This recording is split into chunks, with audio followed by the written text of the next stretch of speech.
Happy Friday, everybody. I'm Nick Slavic. I'm the proprietor of the Nick Slavic Painting and Restoration Company. I'm also the host of this show, Ask a Painter Live. It's a weekly live Facebook show where I use my over 2 decades of experience as a business owner and a craftsperson to answer any questions. Special day here today. We are actually doing a War Room Masterclass. This is the second one we've done. We got a great group of contractors here that have come from lots of different places. And we spent the entire morning sharing job projects, sharing experience, talking about job costing and industry benchmarks, which I believe is the foundation of success in almost any business, but especially the trades, because we're not doing it.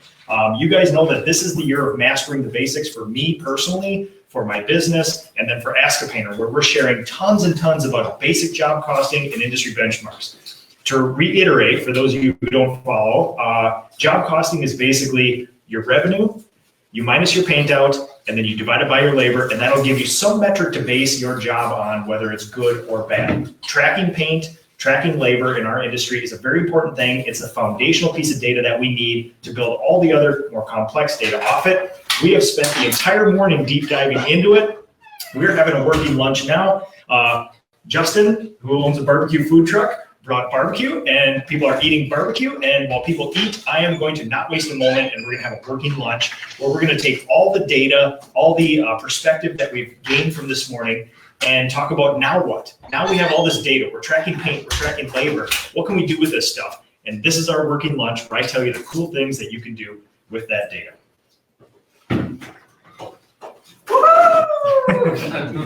And we're working 2 computers here, so everybody hang tight.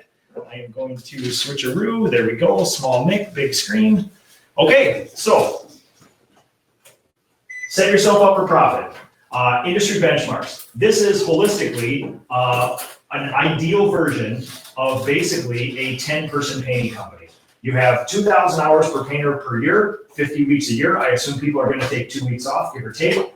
Industry average, if you want to set yourself up to make a very high amount of profit, you would like your painters to make $55 of revenue generation per hour. That means each painter, if they work 2,000 hours, 50 weeks a year, would create $110,000 of revenue for your company. This is a template for me, so you enter in the number of painters. 10 painters should produce you $1.1 million per year. An industry average, an industry benchmark for materials is 15%.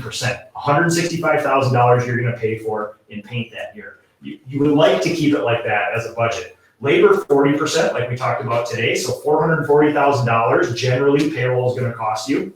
Field management, I include this for a production manager, generally 5% of your revenue. And today we're focusing on variable costs. That's that. So for each job, we're going to have material and we're going to have labor. Down below the fixed cost is the overhead. So right now, that little yellow bracket projects, that's what we focused on today. If you do everything right with job costing, that sets you up for running a fairly profitable business if you can keep overhead down.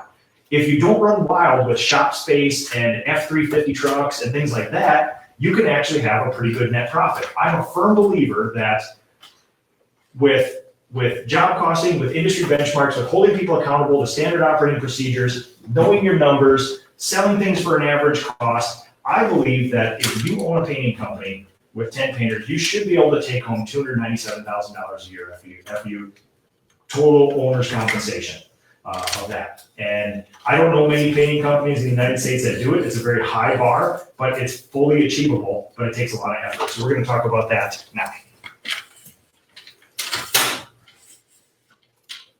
Next slide. Okay. One cool thing you can do is then start making a budget. And this is actually my 2019, give or take.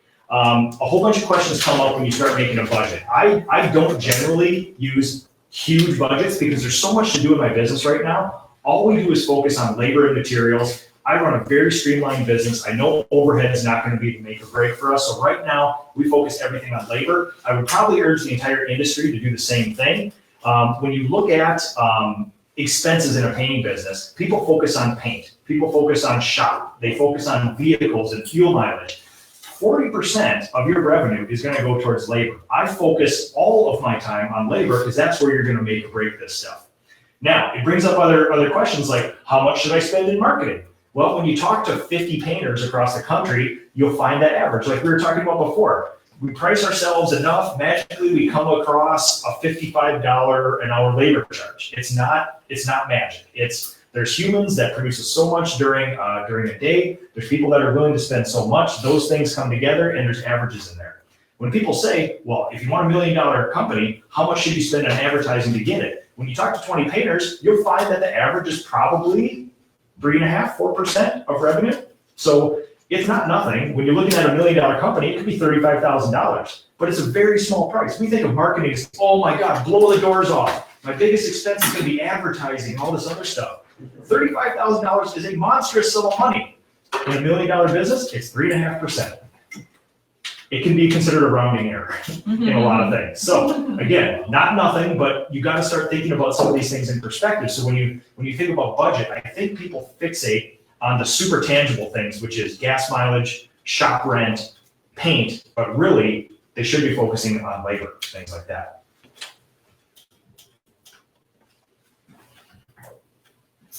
Hire an employee. So I like thought experiments where you say what if, and you start putting together the numbers you know to see what you should do. And I will certainly share these all with you guys if you want to. So biggest question is, how do you know when you're ready to hire an employee? How do you know when you're ready to hire more employees? We can start looking at some of our benchmarks and some of our numbers and say, okay, labor is supposed to be 40%. If we want labor to stick to 40%, we're working 2,000 hours a year. Basically, if you think about it, there's really 261 working days a year, but really maybe 247 if people take 2 weeks off, give or take. So if you hire one employee at $18 an hour, you're going to spend $36,000 a year on that employee. Again, not nothing. That's a huge expense. $3,000 a month that's going out of your pocket. But if you say, okay, if I pay that person $36,000 a year, how much will they have to produce in that year to make sure that that is only 40% of it? So you take 36,000 times 0.4, they have to produce $90,000 of revenue a year in order to keep that labor to 40%. So then what we say, well, how do we make sure they're producing $90,000 of revenue a year? $90,000 divided by 247 days, they need to create $364 of revenue a day. And we can track that. It's pretty simple. We have metrics in there. What do you sell a bedroom repaint for? We sell them for $400. If that $18 an hour employee can do that bedroom in 8 hours, that's a win. They just created $400 of revenue in a day. So that's how you can consider $36,000 is a lot of money. People see that number and they say, I'm never going to hire anybody. When you break it down and you track it each day, you can say, okay, everybody in this room can paint at least a bedroom in a day. We can probably paint 2. And if we have a lot of Red Bull, we can maybe do 2.5 or 3, 2 bedrooms and a bathroom. There is nobody in my company, you guys can correct me, that can't paint 1 bedroom in a day. I don't think. Even our youngest people. So really, theoretically, this should work very well. There's lots of other things that complicate it that don't make it work. Like, doing the metrics on that, you have to sell 18,000 bedrooms a year in order to support a company like that. That's another problem. But theoretically, this is not an insurmountable task. You just make sure that they make $364 a day for the company. They've basically done their portion of it. It's not so scary when you break it down like that. Questions, comments, anything about that? Hire a production manager, another thought experiment. Oh, we got 10 painters in the field. I can't order the paint, I can't schedule and sell and do all this other stuff. So how do you know when it's time to hire a production manager? The knee-jerk reaction is always, I like this beautiful little thing called silos. We found a good thing in our company where 10 painters are oversaw by one production manager, which has jobs sold by one salesperson. A salesperson can sell $1 million, a production manager can produce $1 million, and 10 painters should be able to produce $1 million worth of painting. That's comfortable. Again, there's lots of things about humans that makes that either work really well or really bad, but that's generally the idea we operate under. But if you want the real numbers, field management, again, when you talk to 20 or 30 painters across the country, generally they allocate about 5% of their revenue as a cost to field management. So one painter, $55 of revenue an hour, makes $110,000 a year. If you have 5 painters and you say, I want a production manager for this person, and you want to keep their salary to 5%, you're going to need to, you have to keep their pay to only about $27,500 a year. That's going to be a tough one. you're going to need somebody that's really good at logistics, maybe has a college education. I don't know if you could snag somebody for $27,500 a year. Maybe you might be able to get an entry-level employee to sort of shoehorn them into that role, but we have found distinct differences in personality types between craftspeople, production people, salespeople, and owners in our company. And sometimes they can grit it through other jobs. A lot of times they don't function very well. So then the thought experiment is, well, if I can't support a production manager on 5 painter, how about 7? Well, now you're getting interesting. If you keep that to 5%, $38,500 a year. Now we're talking, that's real money, you know? If you have 10 painters and $1.1 million a year, you can pay a really nice salary to somebody to do that. So you can start playing around with those numbers. When do we hire a production manager? All you need is that little bit of information that most people allocate 5%. Based on that, what should we be doing? So is that helpful? Is that not helpful? It was very helpful for me to kind of put some of that stuff into perspective like that.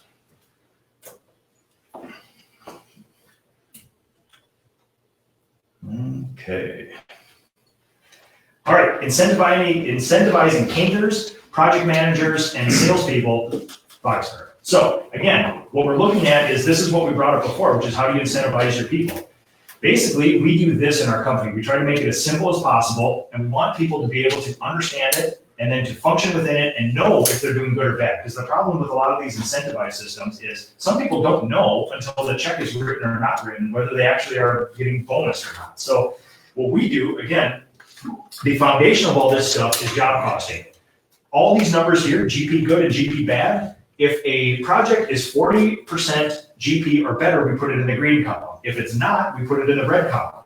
Everything in the green column gets a percentage of that as a bonus. So theoretically, in this scenario, 1.25% of everything good will be bonus. So at the end of this quarter, whoever was being incentivized by this would get a bonus of $1,767. Now, when you look at this and you look at the 43 good and the 25 bad, then you start looking at the 25 bad saying, what made those jobs bad? And how can we get those moved over to the good one? And that's where the fun begins, which is exactly what we did today. We looked at your guys' project and we said, was it an externality? Was it weather? Was it COVID? Was it something else? Did we not sell it for enough? Are our people training? Are we not good at it? Did we undersell it? And that's where you can start parsing it out. That's where we came upon in our business at this stage right now. We said, you know what? Right now, the sales team can do a little heavy lifting. We can get out there and just sell for a little more. That's going to be the easiest way to lift this up, to give our painters some time to train. So this is almost a good way of just breaking down the company. This is one version of an incentive program. I think this is, it's a little bit complex in that you have to be consistent and good, and you have to eat your broccoli and do your exercise of job costing. But this is about as simple as something gets, and it's completely transparent. And when somebody gets a bonus or doesn't get a bonus, it's not really hard to find out why. It's you can pinpoint it, and now coming up with a strategy to fix this is a whole other thing. So, questions or comments about this? How frequently do you calculate the bonuses for the performance pay? Quarterly. Quarterly. Yep. Yeah, it's one of those things where it would be great to do daily, it would be great to do weekly, it would be great to be monthly, but there can be big spikes and dips, you know? And since I can't claw back any of that, Right. If we have one monstrous job that finishes in 1 month, there could be a monstrous bonus. And then the next month, it could be something different. And because people don't pay that back, it's not equivalent. So really, I feel a year is too long, right? Mm-hmm. Like if you were to wait for a year, that would be very difficult. I think quarterly is just enough where we can adjust, make some changes and kind of, and again, I've only been doing this for 2 years, so this is relatively new to me. We've made adjustments to it. This isn't set in stone, so. I think the more frequently you bonus, the more effective the incentive is. Because people are getting that response, that signal more closely in alignment with when they're actually doing the good work. Oh, yeah. But then again, you have to balance the administrative burden of it. Yeah, well, most of that falls sadly on. You don't combine the good and the bad and get the average? So we have done that too. We thought initially it would be great to sort of just say, it's way more transparent to do that. Now, that's just a different way of doing it. So, yeah. Yeah, you can certainly do that based on revenue, yeah. Okay, schedule. This is the one I was talking about before. One of the most commonly asked questions I get is schedule. This is again, I put colors on it. It looks fancy. It's just a Google sheet where we enter in a project name and how much we sold it for. We call it the queue. This is basically all the jobs waiting for our company. We categorize them by walls, cabinets, cabinet trim walls, new construction, and then miscellaneous stuff there too. What this is helpful for is for the sales team, we know that we have $257,000 of work waiting in the books. We have 3,900 hours of work to be done. So basically, when you look at, you can start saying, well, how far out are you? How do you schedule things? Well, if you calculate your price per job, and then you use that industry benchmark, $55 of revenue an hour, you can actually say, based on 3,900 hours for a 20-person painting company, we're 5 weeks out right now. Now, there's complexity in that because if somebody says yes tomorrow, they may not be 5 weeks down the road. Probably half of these jobs, maybe even more, we found that they're waiting on somebody. They're waiting on the countertops. They're waiting on a carpenter. They're waiting on somebody else to do something to their house until we can get there. Actually, one of the biggest ones is color, right? Like color is the biggest thing that holds people up. If somebody is not waiting on a contractor and has a color, it'll go from 5 weeks to like 2 weeks, maybe even a week and a half. So that's good data too, to know that Justin and Holly burned down this list. They call everybody there.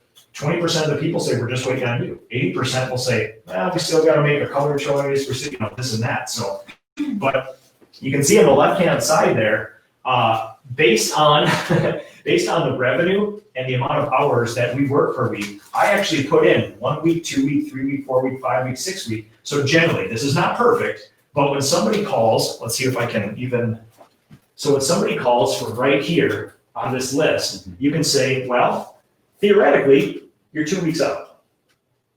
Based on, and this is a list of who said yes first. So the person that's been waiting the longest is on top, the newest person is on the bottom. And based on that, you're basically just saying, 3,900 hours divided by how many hours we do. This chunk will get done in a week. This chunk will get done in the next week. This chunk there. This is not perfect, but it's a way of theorizing when you have 3,900 hours of work waiting on the books. How can you ever tell somebody halfway through your schedule where they're going to be? And say, I don't know. If everything works out right and everybody in front of you does their job in order, it'll be 2.5 weeks. But again, we know that there's no trick to scheduling, and Justin and Holly know this, which is there is no magic app, there is no magic anything. It's them calling, emailing a lot. And this helps a little, it doesn't solve it though, right? I mean, there is no secret to scheduling that I find. It's hard to predict because people ask us to do more, people ask us to do less. We get snowed on in October. You can't do it. It's just a human contact problem. Minnesotans aren't the greatest at that all the time. We like to sort of be a little passive, but there's no secret to it. And honestly, the biggest companies that I interact with who theoretically have scheduling nailed, all it is more human communication. It's not an app. It's not this. This helps a little, but all they're doing is just emailing and calling more. So I wish I had a more satisfying answer, but that's what I found to be super effective. Just allocate the right amount of time to update people. So, yeah. Which projects? So again, this is back to our wallpaper example. If I just go out and paint a bedroom, I'll have a 63% gross profit. If I go out and wallpaper a job, I'll make 11%. Now you have that craftsman's dilemma. If I want to do wallpaper, we need to figure out a way to edge that towards the 63. If you cannot, if you charge equivalent to make 63% gross profit and nobody takes you, now we have a question. Is it worth doing? Do we do it for the love of the sport? Maybe we're not tapped into the right market. Maybe we need some more designers to be advocates for us. But just like the simple exterior job too, that big sexy picture isn't always worth it in the end. I do some things for sport as well. And it's fun and it kind of scratches that craftsman itch, but we couldn't run a company off it, and it would be very difficult. So not only, we couched a lot of the morning in money. We have to make this amount of money to set our company up so we don't light it on fire. There is the other component of time vampirism, where a wallpaper job will take 13 more phone calls than a bedroom repaint. And that is something that you can't really put on the job costing form, but it will suck the life out of you. So there are some of these soft costs or soft expenses to these certain types of jobs that do that. With a historic restoration, we know what we're getting into. There's gonna be lots of calls, lots of questions, everything's different. When we're going to repaint, we're in Lakeville, they got a whole bunch of homes that are 15 years old with party board that have only been painted once. No questions. There's nothing to scrape. You just go there and change the color, Historic restorations are not that, and you have to account for it, so. Yeah. So one of the biggest things, when I think about job costing, it lets me know what not to worry about. Universally, when people think about making money in a painting business, they immediately think about, I should sell my truck and buy a van, I should sell my van and buy a car, I should hit up my Benjamin Moore rep and squeeze them to get another $1 off a can. And there's a belief that that will allow the painting business to make money. But I'm going to share with you my profit loss statement for 2019. And it starts with job costing, and you bring it out to the accounting level where you're actually taking all the variable costs, all the fixed costs, looking at a company holistically, and all the things that I used to worry about, and I'll share with you about my sprayer story. All the things that I used to worry about, I was wasting time. I was not focusing enough time on the thing that could really change my life. I was spending all my time worrying about these weird little tangible things that are kind of like annoying. So I'm going to share with you guys that. Let's switch this guy around. Show us the money. Come on now.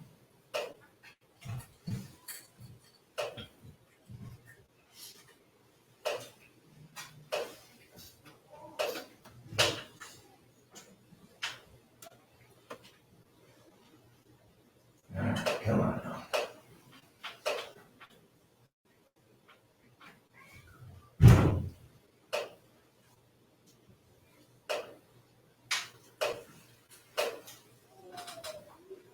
Trying to connect to the TV again here. I think we got too much things going on with the internet. It's like we're gonna fold time in on itself if we do too much of this stuff here. Right. Okay. All right, so basically, this is my 2019. This is when all is said and done. I've recomputed everything. I've made sure that we have accounted for every single thing in job costing. Basically, we did just under $1 million in revenue. When I was paying my Sherwin-Williams bills and Benjamin Moore bills, it was horrific sending out that much money. I mean, we were basically sending out 10 grand a month, $2,500 a week we were spending in paint. And that is so painful because it's right in front of you. We're painters and that's paint. But in the end of it, it was only 12.8% as a percentage of revenue. That is not a big expense for $1 million painting company, really. What's interesting to me is this number here. 41.7% was labor. If you were to spend times, energy points, as an owner of a company to try to lower costs or increase production or whatever else, do you think it's worth your time to constantly harass your paint rep to try to get another $3 off a gallon? Or should you spend it training your people to be more efficient? To me, sadly, paint is not an issue. And I think when you're a one-person painting company or a smaller company, it is a larger percentage of the expenses, and it's immediate, and it feels like our biggest cost. It's really not our biggest cost. When it's a single-person painting company, the only reason we focus on paint is because we don't have payroll to pay. But there is an expense for our time. If we had to pay ourselves a W-2 wage, we would be way more focused on that. So when I look at this, I say, you know what? As long as we have some metrics in place and paint doesn't go over 15%, we're not worried about paint anymore. It doesn't matter. I'm not going to worry about, we're going to negotiate a fairly good discount. We'll try to not be taken advantage of. We're not going to worry about tape. We're not going to worry about anything else because that's it. 12.8% includes sundries and everything else. Production manager, that was actually kept at 4.7, so we were under budget on that. Now, Where's that? Your gross profit number is looking weird. that equation must have got goofed up. Yeah. It is not that. I can guarantee you that. So with marketing, again, it's like, oh my God, we tried a whole bunch of experiments last year, paid $40,000 in marketing. That's insane. It was 4.2%. It was 4.2%. As a percentage of expenses, you have to be careful with it. You have to be intentional. But honestly, they're bigger fish to fry compared to labor, which is 10 times larger. So, Morgan, it feels like you had a deep thought there. Just a question, which one was your most efficient or effective marketing funnel? This is unsatisfying. 50 to 60% of the business comes from word of mouth and referral, and direct marketing, guerrilla marketing was the only thing that produced anything.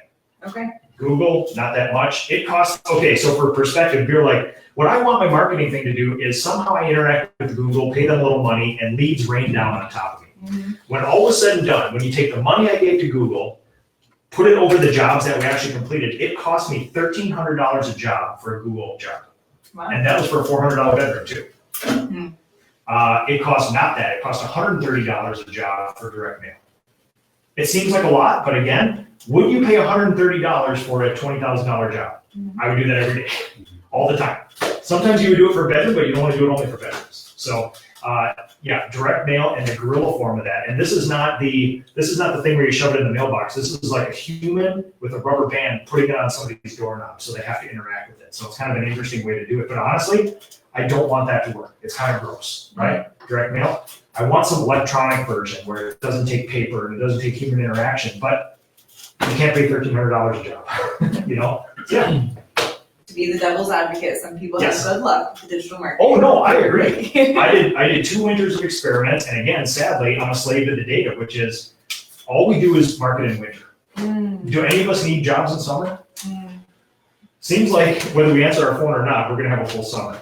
So what I worry about for this company is, September, October to March, and we take that entire budget and we expend it in that 6 or 7 month period because things slow down and you have to force a little more. So even with the size of our company in summer, we turn away more work than we do. Mm. We don't have the capacity to do it. In winter, we wish we could ship that demand, but we have to shake a few trees in winter. So just because it is. Now, here's the things that I don't like thinking about, which are everybody fixates on vehicles. Vehicles was 2.4% of everything there.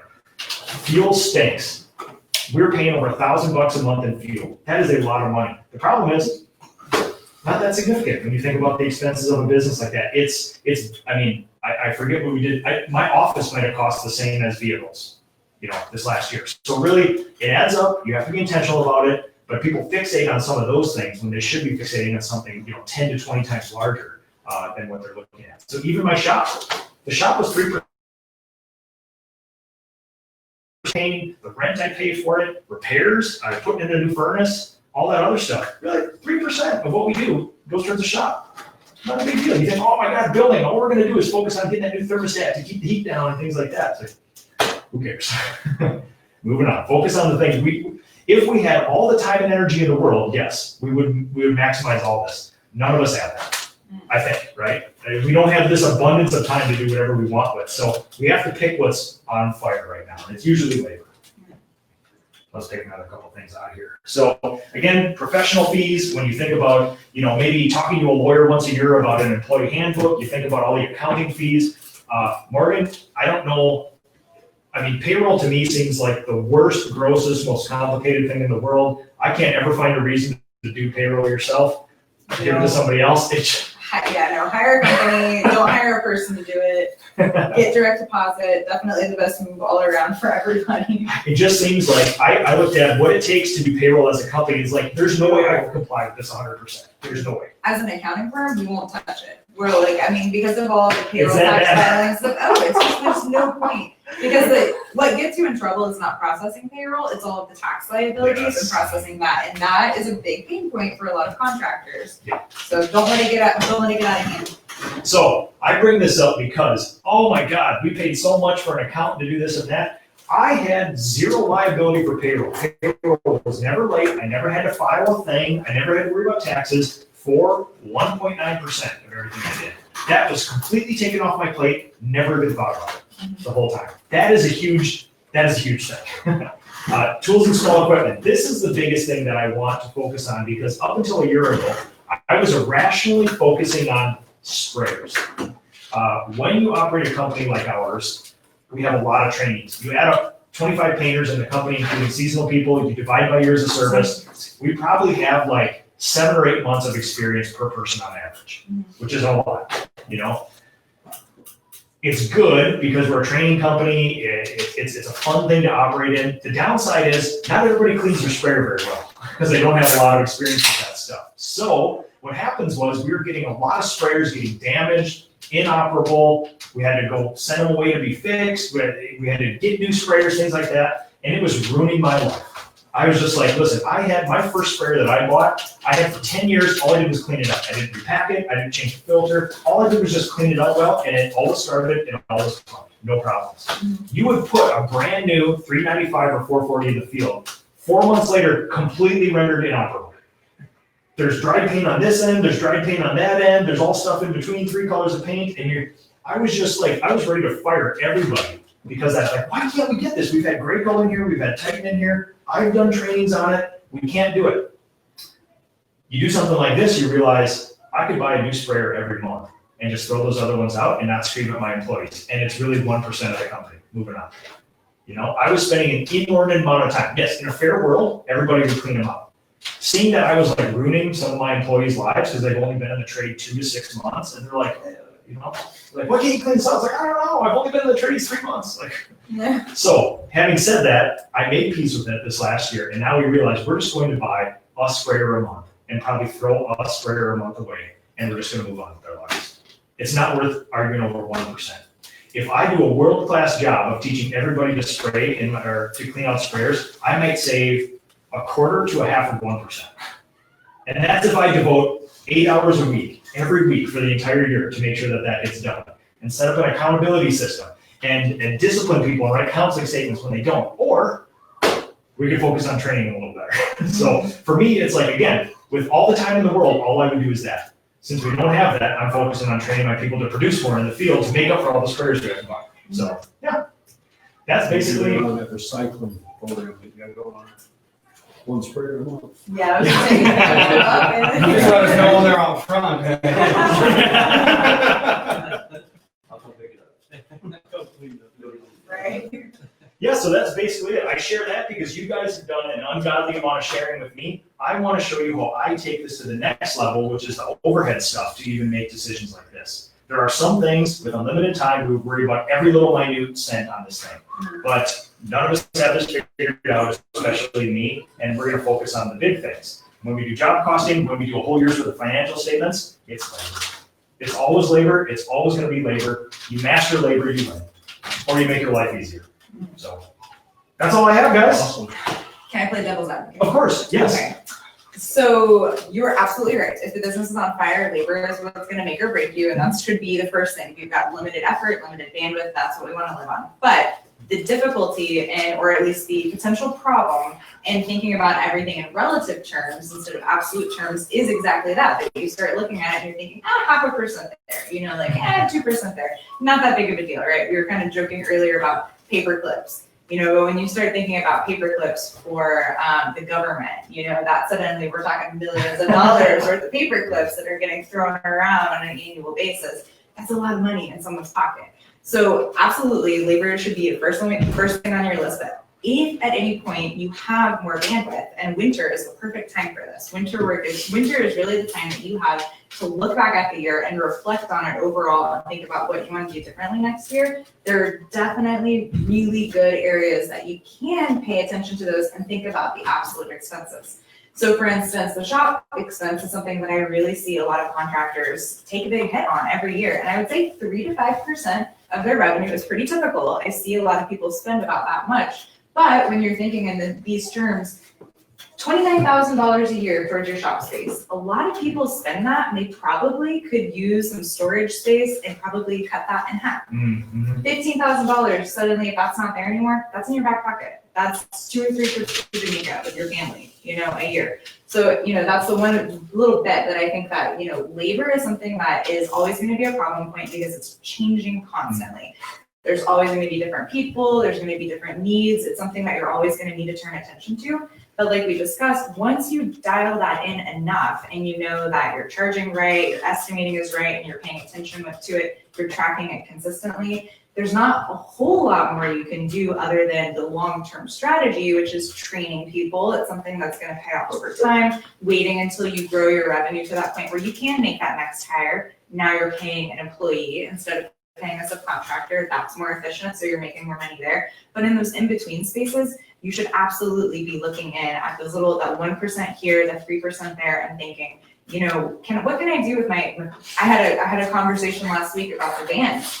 Automobile expenses get crazy out of control, especially when you guys are buying big work vans and then you're doing wraps and then you're doing specialty racks and everything.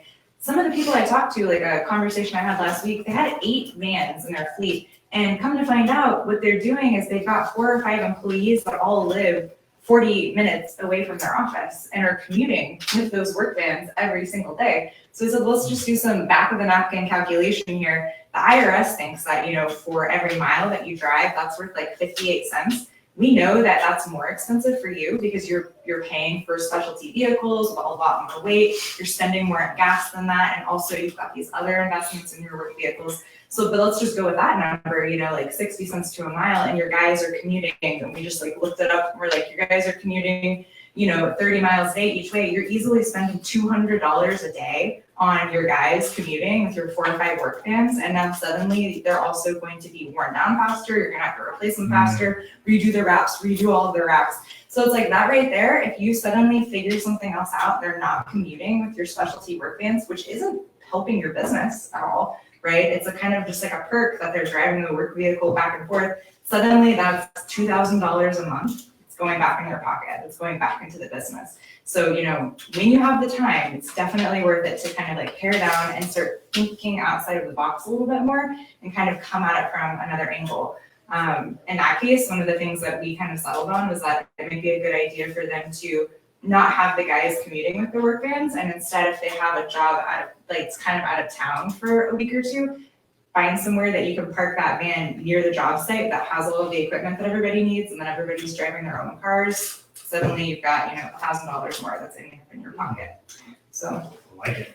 yeah. I like it. Yeah, that's a sneaky way to do that stuff. That's awesome. Mm-hmm. That's awesome. Does anybody have questions, comments, concerns about anything we did today? No, thank you guys. This is awesome. I'm going to stop the feed here, but I really appreciate it. And thanks everybody for watching. We will see you next week.